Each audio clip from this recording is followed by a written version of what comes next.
It's been shocking, man. I know. It's been shocking. It's been great. It's been great. Today we're talking about the World Cup, the most shocking moments from the World Cup. Top 5. And I can tell you right now, if you're not sitting down, oh, you better sit down because we are talking. Take a seat. Some life-changing moments here. Some moments that really, well, they made the talking points. They made the headlines of the World Cup, which, to be honest, has been pretty good. Listen, it has kicked off, especially after the group stage. I've been loving it, I'm not gonna lie. And we're gonna start with number 5, which is England. Winning their first ever penalty shootout during a World Cup. What is going on?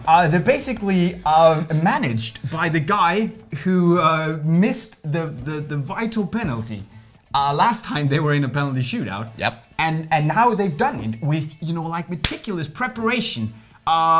Players who actually want to score, a keeper who's doing it. I mean, it's like every little attention to detail is just great, and it's only, you know, just fuels. It's coming home. Like, they're going crazy. Yeah, but like, it's pretty crazy, like, when you think about it, like, the pressure there must be. Like, everybody already almost gave up. Penalties, okay, we out. I know, it's been absolutely insane. And we always talk about how, you know, the South American teams are under pressure from the media and the fans and all the big expectations. Don't underestimate how much pressure there is on the English players. Yep. And especially, I mean, now. Good stuff. Yes. Number 4 is all the biggest teams not being in the top 4. I mean, this hasn't happened in I don't know how long. It has never happened that either Germany, Brazil or Argentina are in the top 4. So this is the first World Cup ever that at least one of those teams is not in top 4 semi-finals of the World Cup. It is pretty crazy, you know? It has never happened. And obviously, before the tournament starts, everybody always, when you throw out your favorites, these 3 are always on the list. Doesn't matter who's playing in the teams, they are always there. But this time, all of the 3 out before the semi-finals. It is a shock, no matter how you look at it. It has never happened. Never I thought we happened. were talking like 40 years. No. It has never happened. Wow. Okay. Crazy. But it just goes to show that this World Cup, I mean, there's always an underdog, but it really goes to show that the underdogs have performed well. I mean, we saw how far Sweden went. We saw how far, you know, Russia have gone. Croatia. I mean, people expected Croatia to be good, but not this good. Yeah. It's been, you know, I mean, it's just been crazy. Never. Wow, Never. Number 3. Number 3 is the home nation, Russia. Russia. Mother Russia. Listen, Mother Russia killed it this tournament. Cool beans, they went out 2 straight penalty shootouts in a row. Not the most beautiful football we've ever seen, but listen, before the tournament, nobody, probably not even the Russians, believed in Team Russia. Like, they were horrible in the Confederation Cup. They were horrible in the games leading up to the tournament. They were called the worst hosting nation ever. Yeah. Basically going into this, then they go and smash Saudi Arabia, and people were like, it's nice, but it's Saudi Arabia. Look, they kicked Spain out of the World Cup. I know. Look, I don't care what you say. It wasn't pretty, but... No. Oh, it was ferocious. But, you know, the scenes when they won the penalty shootout, like, you know, this is what World Cup is all about, you know? But then again, you know, going out to Croatia the way they did, I mean, he missed a Panenka.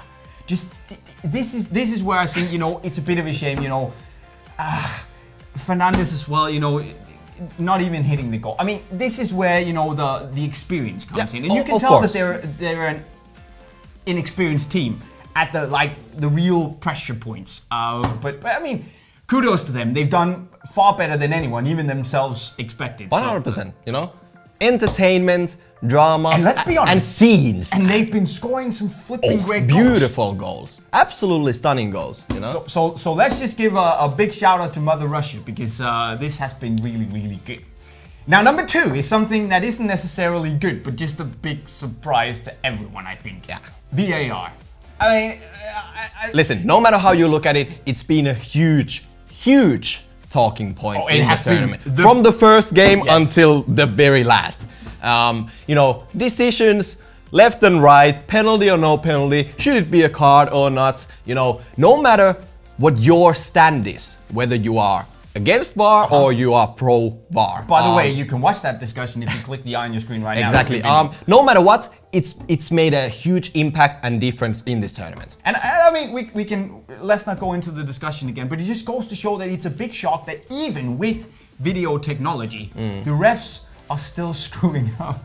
I mean, that for me was a big shocking point as well. Yeah. I mean, you have a video basically of Ronaldo elbowing a guy in the face, and you don't have the balls to send him off. I mean, that's happens. Yeah. Honorable mentions before we move on to number 1. You want to kick it off? Rafa Marquez. Listen, this guy has played in so many World Cups. He had his debut in 1997 for the Mexican national team. And he's basically the guy who has captained his side for the most World Cups ever. I mean, then there was also the controversy about Rafa Marquez, which was... That's a whole other discussion, but you know, listen, Rafa Marquez didn't play, obviously, many minutes, but, as Jay Mike said, first person ever to captain his team in 5 different World Cups. Listen, man, just to play in 5 different World Cups, I think he's tying the record with like 2 other guys. True. But insane stats, you know, no matter how you look at it. The second one, obviously, well, you know, we just had to include it. CR7 Messi or Neymar not winning the World Cup. Like, no matter how you look at it, it's a bit of a shock that the 3 best, most hyped players in the world didn't win it, you know? Yes. To Ronaldo's defense, I'm gonna say... It's okay. Throwing in some stats here. He was the oldest player to score a hat-trick in the World Cup when he scored a hat-trick against Spain. But the biggest shock... There's only one chance. Deutschland, alles ist vorbei. What on earth happened? Listen, I talked to Nate before the tournament. Yes, he actually talks sometimes. And he said, listen, there has been this curse on teams winning the tournament and then crashing out in the group stage in the next tournament. And this was before the World Cup even started. And I was like, no. I've been saying this like every time we've discussed this in Q&As for like the past year. I've been saying, Germany, listen, Germany, don't underestimate Germany because they've got young players and they're hungry and all that stuff, and they absolutely terribly sucked. Jogi Löw, if he stays, he needs to make a statement. He needs to ditch Mesut Özil. He needs to ditch, no hate man, Jerome. Players are getting old. Yeah, but look.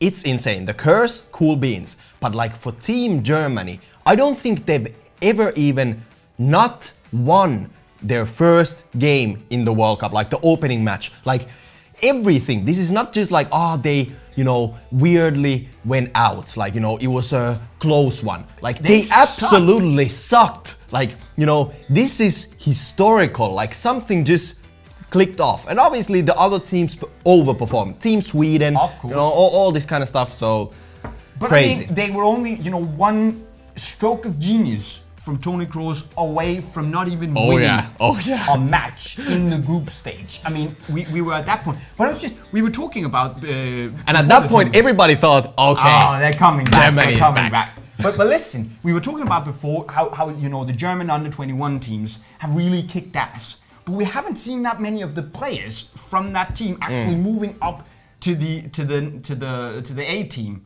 to the first. I mean, it's like, it's insane. And then you have these players who are clearly just, they're happy, they're fed up. Yeah.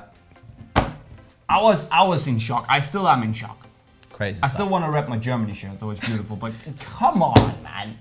Anyways, that concludes our top 5 most shocking moments in this year's World Cup. Obviously, we recorded this episode before the semi-finals. We're gonna have an all-European final. That's what we know.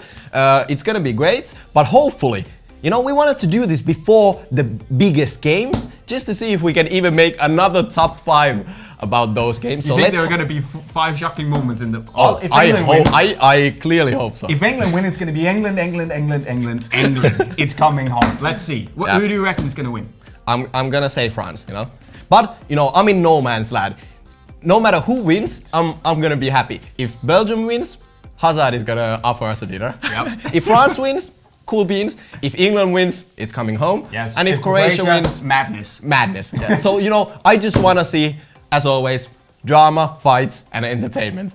And I think we're gonna get it. Listen, guys, what do you think are the biggest shocking moments in the World Cup? As always, you should let us know in the comment section right down below. Now, if you want to, gear up for the last matches of the World Cup, there's still time. If you go to your favorite neighborhood boot nerd / boot shirt pusher, unisportstore.com, you can click the link right over Jolter's head. Gear up for the last parts of the World Cup. Now, also, don't forget to subscribe to our channel with the notifications on to see all our latest video, even when the World Cup ends and all the new stuff drops. And finally, go watch some more World Cup videos by clicking right down here. With that said, guys, we're signing out.